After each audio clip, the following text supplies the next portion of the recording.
Ética não é um saber acabado. Ética não é uma tabela pronta. Uma tabela das condutas elencadas, todas as condutas humanas em 2 colunas. Pode, não pode, pode, não pode. E o professor de ética, aquele que talvez tenha decorado a tabela. Partimos da premissa de que essa tabela não existe e, se existisse, ela estaria caduca no dia seguinte. Porque no dia seguinte estaríamos diante de situações inéditas que teriam tornado a tabela obsoleta. Razão pela qual acreditamos que ética tem a ver com liberdade. A possibilidade que temos de escolher como queremos conviver. A ética parte de uma premissa. A nossa convivência pode ser diferente do que ela é. E, portanto, a nossa convivência pode ser melhor do que ela é. A ética é a inteligência compartilhada a serviço do aperfeiçoamento da convivência. As formigas, por exemplo, também convivem, mais intensamente do que nós, talvez. E todos sabemos como as formigas convivem. Quase todas elas trabalham 24 horas, 2 ou 3 não fazem nada e ficam com tudo. Estranhíssima a convivência entre as formigas. Só que no caso do formigueiro tem que ser assim. As formigas são regidas pela sua natureza, são escravas do seu instinto e não podem conviver diferentemente. Um formigueiro na Idade Média funcionava como funciona um formigueiro hoje. Mas no nosso caso, por mais que não possamos nos orgulhar muito da nossa convivência, temos um alento. Ela pode ser diferente do que ela é. E cabe a nós a tarefa de refletir, de pensar conjuntamente, de argumentar dentro de um grande espaço de diálogo para aperfeiçoá-la dia a dia, para que amanhã seja melhor do que hoje. Ética é porque há liberdade. Se abrirmos mão da liberdade de fazer a sociedade que queremos, teremos também aberto mão da ética. Afinal de contas, nós somos um animal, aliás, o único, que é capaz de decidir, escolher e julgar por si mesmo. Isto é, nós somos portadores de liberdade. Há pessoas que dizem, eu gostaria de ser livre como um pássaro. Precisa cuidado, porque pássaros não são livres. Pássaros não podem não voar. Pássaros não escolhem o que fazem. Não adianta, numa bela tarde, por exemplo, como hoje, às 17 horas, um sabiá andando, ele de repente olha e diz, nossa, acho que está tão bonita a tarde, eu vou a pé para o ninho. E aí ele vai caminhando. É claro que ele não conseguirá fazê-lo. Não é ele que decide. A decisão sobre a conduta dele não depende dele. Exemplo concreto, por que é que às vezes você ouve falar de ataques de cães, pitbull, rottweiler? Por que é que o cão faz o que faz? Porque ele não tem como não fazer. Por que é que, vez ou outra, você tem a ação de um animal que nos parece agressiva? E ela será olhada a violência da natureza, mas ela não pode ser eticamente analisada.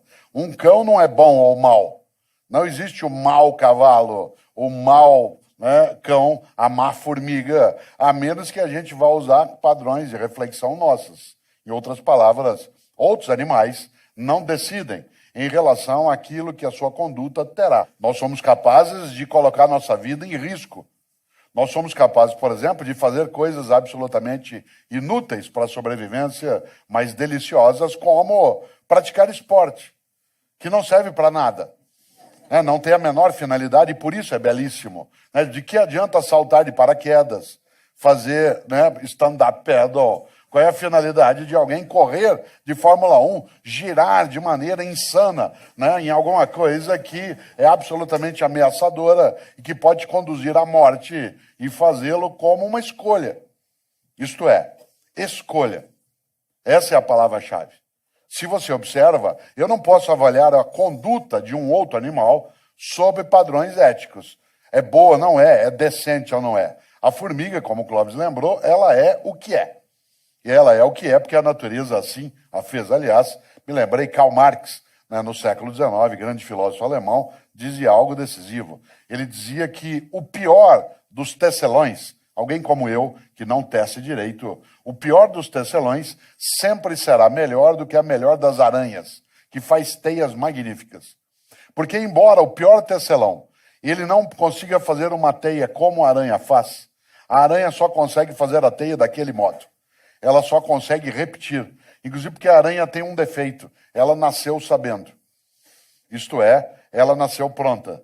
Ela já faz a teia como a mãe fazia, a avó fazia, a bisavó fazia. E isso é uma limitação. Nós temos uma grande vantagem. Nós não sabemos fazendo, não nascemos sabendo e não, claro, não nascemos prontos. E desse ponto de vista, nós somos capazes de fazer de outro modo. Aliás, uma aranha, ela faz teias magníficas, mas ela só faz aquela teia daquele jeito, a menos que uma força externa haja sobre ela. Aquilo que Darwin chamou de mutação, né, por ambiente ou por pressão, aí você tem uma mudança. Nós não. Nós somos capazes, e aí o Clóvis lembrou bem, de fazer o mundo tal qual ele está.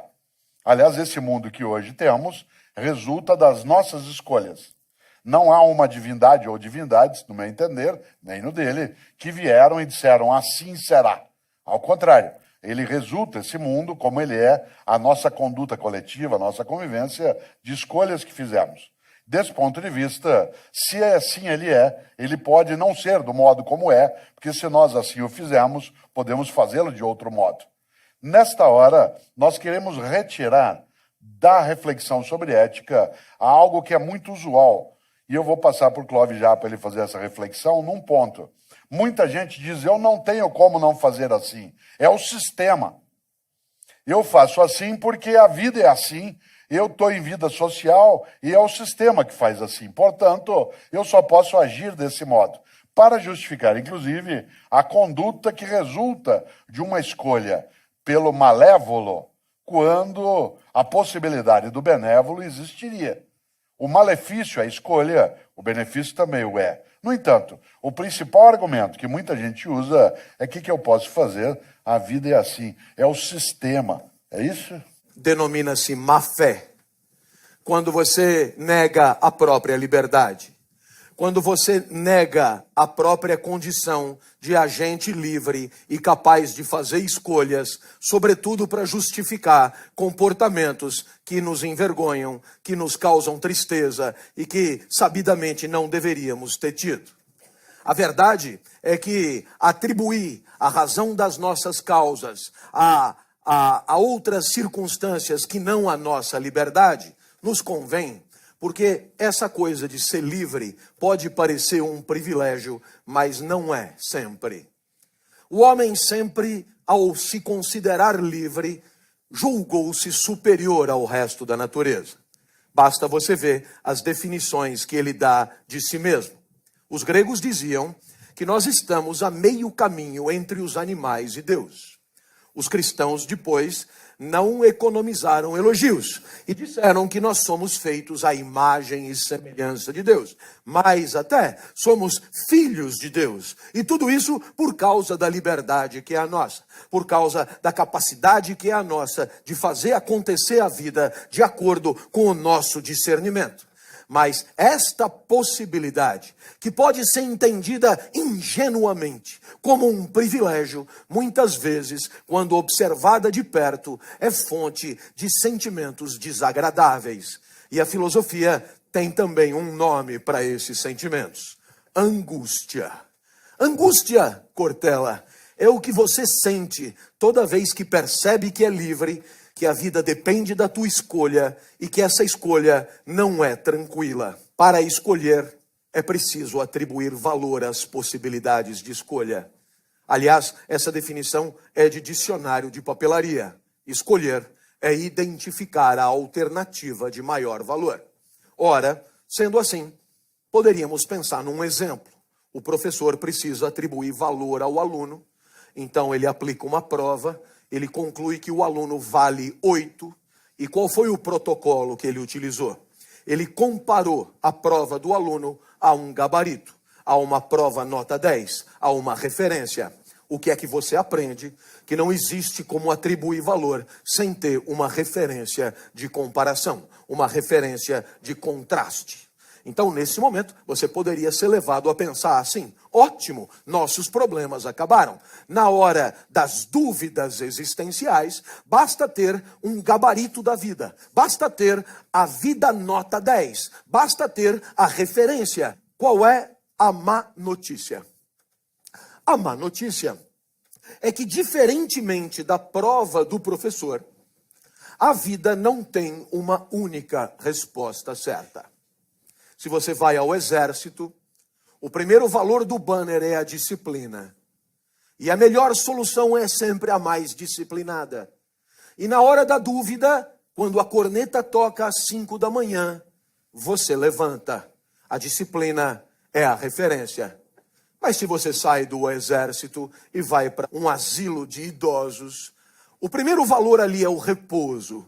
A melhor vida é a mais repousante. E se alguma corneta tocar às 5 da manhã, os velhinhos no máximo levantam para fazer xixi e voltam para dormir, porque aquilo foi um erro. Você percebe que a disciplina, Cortella, é valor. A disciplina manda levantar, o repouso manda continuar dormindo. E você está diante de uma sinuca de bico. Dependendo do valor que você escolher, a solução será uma ou a sua contrária. E aí, a pergunta que qualquer um fará: mas que valor vale mais? A disciplina ou o repouso? E aí, eu digo, esse abacaxi é você que tem que descascar. Você que é livre para fazer suas escolhas, também terá que criar uma espécie de hierarquia de valores. E isso eu não poderei fazer por você. Posso dar um segundo exemplo? Vamos pegar um valor da moda, a transparência. A transparência era, até outro dia, um conceito da ótica, atributo do vidro ideal. E foi importado para a ética recentemente. Faça de tal maneira a que todos saibam de tudo, sobre todos, o tempo inteiro e em qualquer lugar. A empresa se converte numa casa de vidro. A transparência ajuda a melhorar o cinismo, a hipocrisia, os privilégios, as primazias indevidas. Com a transparência, a vida e a convivência melhoram. No jogo de cartas, o valor maior é o sigilo ou a confidencialidade. E esse é o contrário da transparência.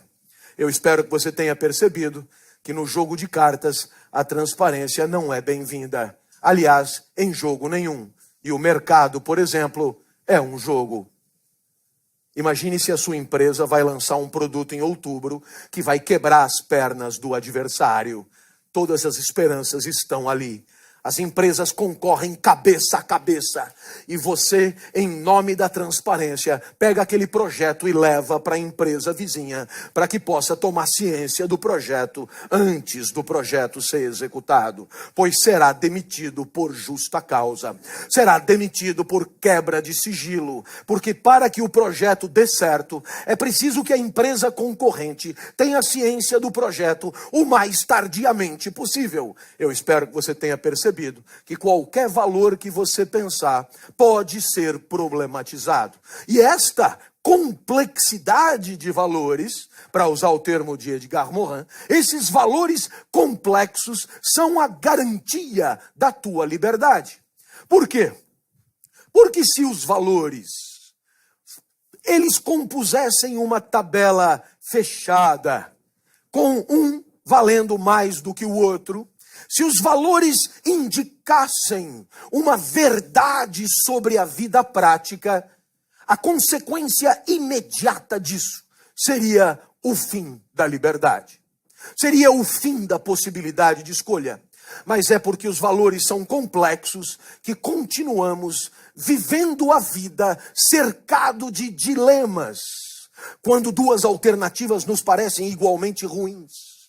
De trilemas, de tetralemas. Exatamente por quê? Porque diante da complexidade dos valores, o abacaxi de escolher critérios é nosso. E dessa responsabilidade não podemos nos eximir. Quais são as referências e princípios que norteiam as nossas ações? No próximo bloco, a difícil tarefa de colocar na balança as perdas e ganhos que acompanham cada escolha que fazemos.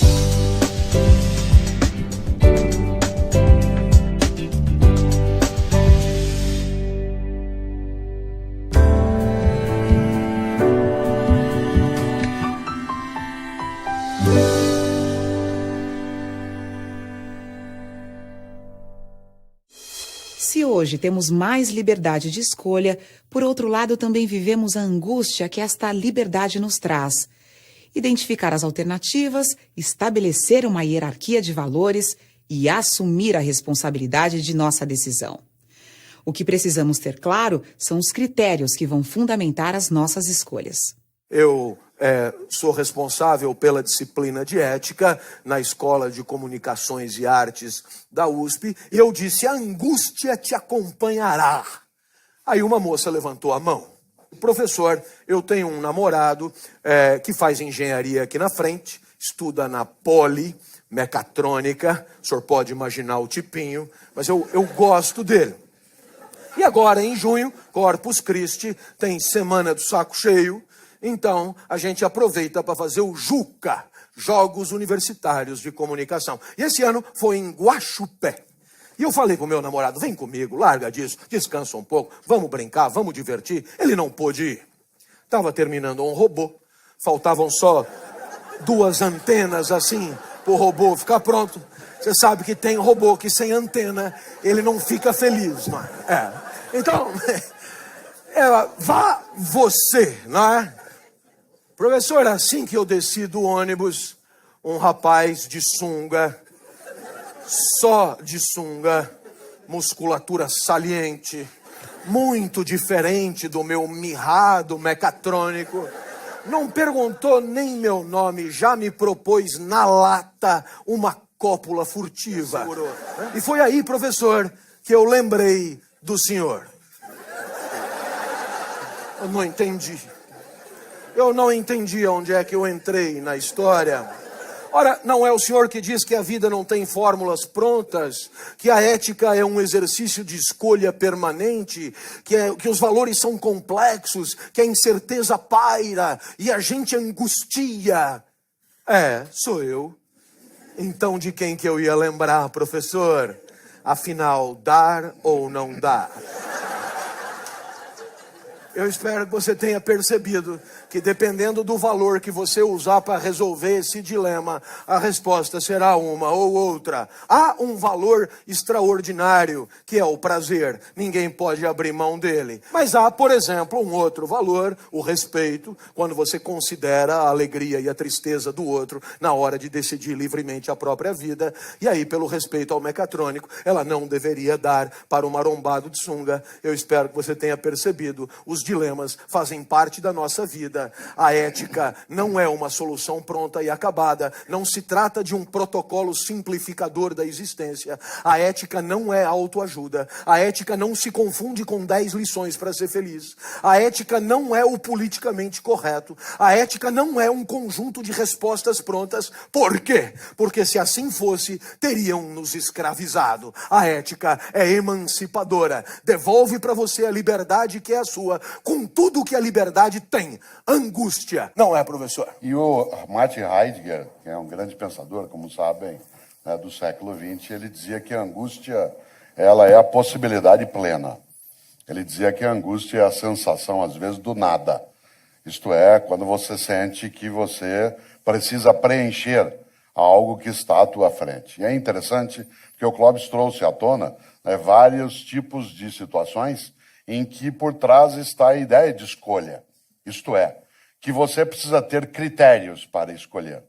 De maneira geral, a ética é o conjunto de valores e princípios que você utiliza para a tua conduta, para as tuas escolhas. Faço, não faço, vou, não vou, abro, não abro, pego, não pego, transo, não transo.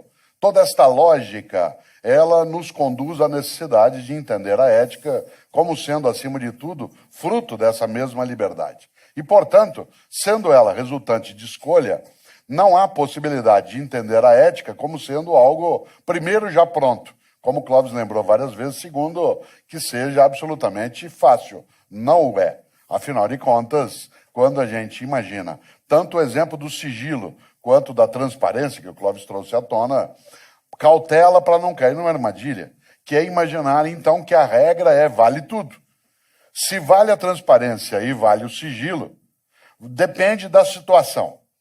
Essa lógica do depende, ela é extremamente arriscada.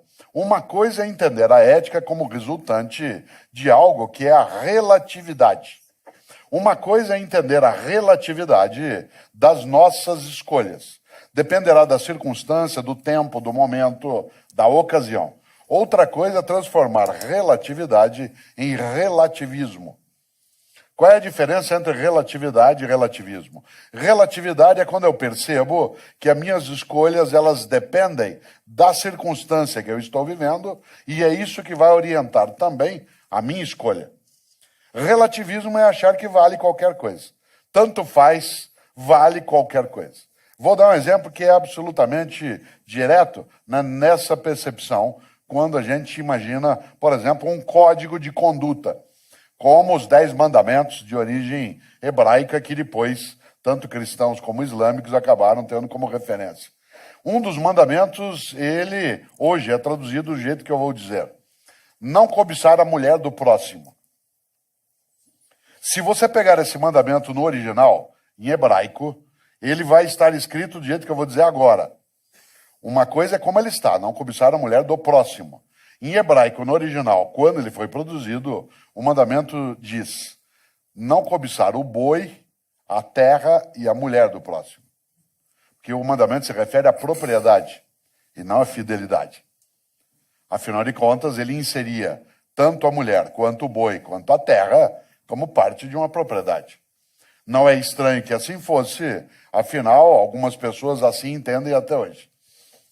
E desse ponto de vista, se eu só vou compreender esse mandamento do modo como ele está colocado, se eu conseguir relacioná-lo, aí vem sua relatividade, ao tempo em que ele foi produzido. Ele é uma obra do século XIII a.C., numa sociedade semítica dentro de um mundo oriental. Desse ponto de vista, em relação àquele tempo, faz sentido escrever daquele modo. Quando eu atualizo, isto é, trago para agora, seria estranho um mandamento com essa expressão. Não cobiçar a mulher do próximo. Afinal de contas, até algumas décadas, a lógica seria essa. Hoje, eu teria que atualizá-lo e, sem ser desrespeitoso, as várias religiões que o têm como um dos seus mandamentos, a atualização hoje exigiria que eu escrevesse em 4 partes, e não mais em uma. Isto é, não cobiçar a mulher do próximo, vírgula, não cobiçar a mulher do próximo ou da próxima, vírgula, não cobiçar o homem da próxima, vírgula, não cobiçar o homem do próximo, ponto. Insisto, sem ser desrespeitoso em quem tem nos mandamentos uma referência, a ideia de uma convivência hoje exige que esse mandamento ganhe atualidade. E aí você diz, então valeu e não vale mais? Não, valeu naquele tempo, daquele modo.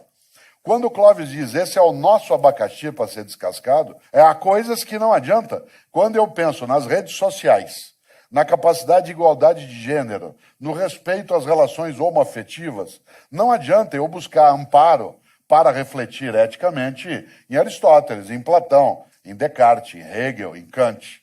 Eles podem dar alguma iluminação para algumas questões mais gerais, mas coisas do nosso mundo de agora são de agora. Vou dizer algo que pode parecer absolutamente óbvio, mas todo ser humano sempre viveu na era contemporânea, sem exceção.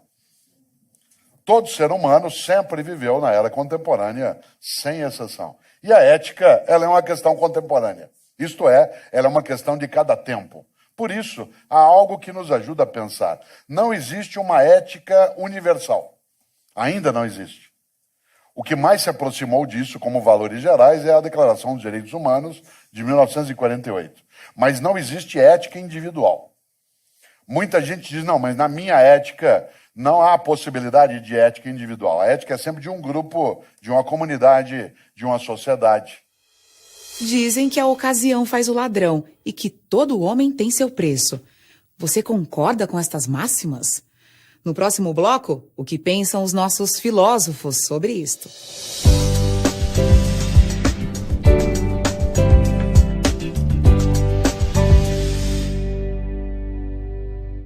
Será que existe a possibilidade de não aceitar o que por princípio discordamos? Parece que para muitos não. E justificam dizendo, por exemplo, a culpa é do sistema.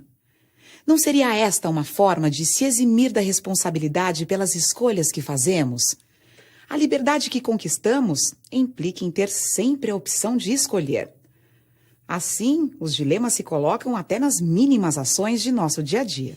Uma pessoa que vive situações sem ter dilemas, ela está distraída em relação a quais são os valores pelos quais ela faz. E eu tenho mencionei há pouco, né, a questão do mundo hebraico, judaico-cristão. Eu tenho muita cautela quando penso naquilo que tanto judeus, quanto cristãos, quanto muçulmanos, por exemplo, chamam de juízo final. É o juízo final. Claro que pode ser aí uma questão de religião ou não, e eu não quero tratá-la como campo da religiosidade, mas quero trazer aqui algo que tem a ver com ética. Na crença de algumas religiões, o juízo final é quando você vai prestar contas. Prestar contas do quê? Provavelmente, fosse eu a divindade ou as divindades, no juízo final, sentaria ao teu lado e disse: na tua vida, fez o que fez, por quê? E por que é que não fez o que deveria ter feito? E aquilo que fez como fez, por que não fez de outro modo? Aquilo que fez, qual é a causa de ter feito? Isto é, o juízo não é em relação a tuas ações boas ou más, é em relação à tua escolha pelas ações boas ou más. Há uma frase que circula por aí que eu acho absurda, que diz que a ocasião faz o ladrão. Eu não acredito nisso de modo algum. Eu acho que a ocasião revela o ladrão. O ladrão, ele fez a escolha de sê-lo antes que a ocasião aparecesse. Milhões de pessoas têm a ocasião à sua frente e não escolhem serem ladrões. A escolha, ela antecede a ocasião. Ser ou não. Agora tem outra coisa que complica. Primeiro, valores são relativos, mas não são relativistas. Não é que vale qualquer coisa em qualquer lugar. Há coisas que nós não queremos que tenham validade. Por exemplo, a diminuição da dignidade humana, a diminuição da honra, da capacidade de vida coletiva, a destruição daquilo que dá sustentação à nossa existência. Eu não quero que isso seja relativizado. No entanto, há algo que a gente, claro, tem que trazer para o nosso território. Nós temos dilemas. E esses dilemas, eles são a fonte dessa liberdade, e essa liberdade nos leva a sofrer. A angústia, ela é um sofrimento. Seria bom não ter de escolher em vários momentos, mas não significa que eu não tenha balançado na situação. Nenhum e nenhuma de nós é imune à fratura ética. E eu venho dizendo, e aí passo de novo para o Clóvis, algo em vários lugares, né? Uma das pessoas que eu mais admiro na minha história é um ex-prefeito da cidade de São Borja. Vocês sabem que São Borja, no Rio Grande do Sul, é uma cidade de fronteira. E durante as ditaduras do Brasil, especialmente a ditadura Vargas, né, de 37 a 45, depois a militar de 64 a 84, cidades que são consideradas de segurança nacional, como capitais, fronteira, mananciais, área de porto, o prefeito ele não era eleito, ele era escolhido pelo ditador ou pela estrutura de direção ditatorial. E há um prefeito de São Borja, aliás, São Borja, a cidade do Getúlio, de João Goulart, etc., que um dia, nomeado pelo Getúlio, mandou um telegrama para o Rio de Janeiro, onde era a capital federal na época, que é absolutamente genial. Esse telegrama está no Museu Nacional, no Rio de Janeiro. O telegrama diz algo que eu acho que é a melhor compreensão sobre ética em relação a dilemas que eu já vi, e que tem a ver, é claro, com a questão central de eu ter de abdicar ou não. O telegrama diz o seguinte: presidente, preciso da vossa ajuda. Cada homem tem seu preço e eles estão chegando no meu. Você tem um preço e eu tenho um preço. Aceitar que paguem é escolha. Há milhares e milhares e milhares de pessoas no dia a dia que se levantam, vão trabalhar, se deparam com situações em que poderiam ser indecentes, nojentas, corruptas, violentas, e não o são. A ocasião não faz o ladrão, ela apenas revela a escolha que ele fez antes que a ocasião viesse à tona. E nesta hora, nenhum e nenhuma de nós é imune, porque para fazer boas escolhas éticas é preciso, como diz o Clóvis, e por favor, queria que falasse um pouco agora, é preciso abdicar de alguns apetites. Claro, a ética é um zelo coletivo pela convivência. A ética é um zelo que todos temos que ter com esse patrimônio de convivência coletiva. Ora, é perfeitamente normal que nós, individualmente, tenhamos pretensões, apetites, desejos que possam colocar em risco a melhor convivência possível. Portanto, a ética é essa disposição inicial que temos para submeter os nossos apetites ao crivo da convivência e satisfazê-los se e somente se esses apetites não forem lesivos a esse patrimônio coletivo. Uma sociedade eticamente desenvolvida é uma sociedade em que todos, por educação, por cultura, consideramos absolutamente normal abrir mão de parte das nossas pretensões em nome desse zelo coletivo pela convivência. A ética é necessariamente intersubjetiva. A ética é necessariamente social. A ética é inteligência coletiva que busca a melhor convivência possível. Porém, como somos todos sociais, como a nossa vida e os nossos corpos são ortopedizados, são estiletados, são esculpidos pelas nossas relações sociais, é evidente que a nossa vida ética tem consequências afetivas importantes. Se eu, porventura, me agachar e minhas calças se rasgassem, eu ruboreceria. Por quê? Porque a heresia de uma regra social, a ruptura de uma regra social incorporada, feita a corpo, determinará no meu corpo uma reação imediata. Assim, nossos corpos, desde Bourdieu e Foucault, são corpos socialmente construídos. E nossos afetos são inseparáveis das regras e princípios sociais que decidimos respeitar. E por isso, a ética também é questão de afetos. E é por isso que temos vergonha na cara. Porque, na verdade, a vergonha é um afeto especial. A vergonha é uma tristeza particular. Todos nós somos essencialmente uma certa quantidade de energia que oscila na hora de viver. O mundo não sai da frente, o mundo não para de se relacionar com o nosso corpo, e alguns mundos, em relação com o nosso corpo, caem bem e alavancam a nossa energia vital. Aquilo que Spinoza chamará de potência de agir. E assim, quando nós ganhamos em potência de agir, a isso damos o nome de alegria. Passagem para um estado mais potente e perfeito do nosso próprio ser. Isto se dá nas relações com o mundo, nas experiências com o mundo. Muito bem, os exemplos de alegria vão ao infinito. Mas não é todo dia que tem pão quente. Às vezes o mundo entristece. É quando você se apequena, quando você se acanha, quando você brocha, quando você perde libido, perde tesão, etc. Assim, o mundo tem uma capacidade infinita para entristecer. Desde o semáforo que fecha na hora que você vai passar, até alguém que ocupa o único lugar vago no banco de ônibus, até, enfim, algum discurso cínico que você ouve na televisão. O mundo é super variado na hora de entristecer. Mas existe e você que está me ouvindo agora pediria que me acompanhasse, existe uma tristeza especial. É uma tristeza que tem uma causa especial. E essa causa é o próprio comportamento.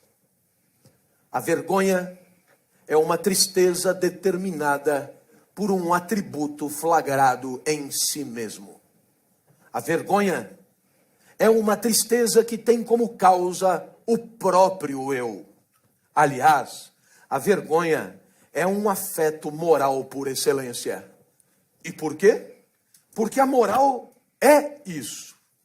É uma reflexão do eu com o eu sobre como é que o eu deve fazer, deve agir, deve proceder. A moral é quando não tem ninguém olhando. A moral é você com você mesmo. A moral independe de castigo. A moral independe de repressão. A moral independe de radares fiscalizadores. A moral independe de câmaras que flagram e registram. A moral é aquilo que você não faria, porque você não faz isso. Por princípio. E é claro, tem horas que você age e não fica contente com o que fez. Tem horas que você age e lamenta ter agido como agiu. Tem horas que você é causa da tua própria tristeza. Pois muito bem, tem horas que você se envergonha. O risco maior é perder a capacidade de se entristecer consigo mesmo. O risco maior é o de perder a vergonha na cara. O risco maior é o risco de não perder a face, tornar-se blindado, autista moral, imune. E você age mal e já não se incomoda mais com isso. E você se flagra canalha e não se apequena com isso. E aí você tornou-se sem vergonha. E o sem vergonha é uma crosta afetiva e um enorme risco social. Ética é uma questão de prática, de reflexão. Ética depende do caráter? No próximo bloco.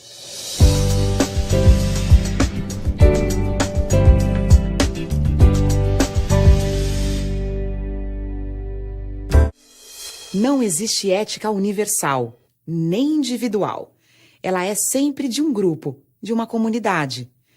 Como dizem nossos convidados de hoje, a ética é uma inteligência coletiva que estabelece os princípios para a boa convivência de uma sociedade.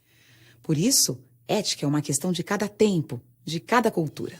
A Luzia pergunta se a falta de ética reflete a ausência de bom caráter.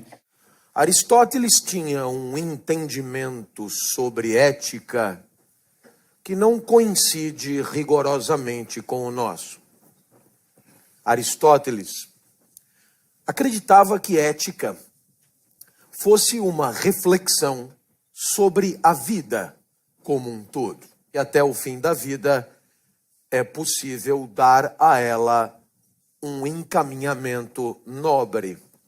Ora, o que a vida tem que ter para valer a pena, segundo Aristóteles? Aristóteles, que era biólogo, que era botânico, comparava a nossa vida à muda de uma planta. A planta, enquanto muda, é uma grande possibilidade de tornar-se uma grande árvore. E dependendo da vida que a planta levar, ela vai vingar. Ora, nós também nascemos muda, nascemos potência, nascemos com recursos naturais, talentos e habilidades, aquilo que Aristóteles chamava de virtudes. E esses nossos recursos naturais poderão ser atualizados, transformados em performance, e assim, aos poucos, vamos nos tornando uma grande árvore. Vamos, portanto, buscando a excelência da nossa vida. Para Aristóteles, a ética está diretamente ligada a uma certa prática que se repete como se a vida fora um treinamento mesmo, um aperfeiçoamento progressivo dos próprios talentos. A ideia de caráter é a ideia de repetição de comportamento digno. Aristóteles estava convencido de que quanto mais nós agirmos dignamente por costume, por hábito, mais teremos chance de ser excelentes. Não é bem essa a nossa proposta. Sabe por quê? Porque no fundo, Aristóteles entendia a ética como os personagens entendem a ginástica. Vá fazer ginástica todo dia no mesmo horário. Assim você nem pensa. Você acorda e já vai fazer. Você percebe que a ideia de caráter, a ideia de hábito e de costume, para Aristóteles, tem muito a ver com um comportamento digno que decorre de um hábito que dispensa articulação intelectiva o tempo inteiro. Ora, nós aqui temos em relação à ética um olhar um pouco diferente. Sabe por quê? Porque acreditamos mesmo que pode até ser arriscado. Talvez a dignidade por hábito seja mais garantida. Acreditamos que a ética depende mesmo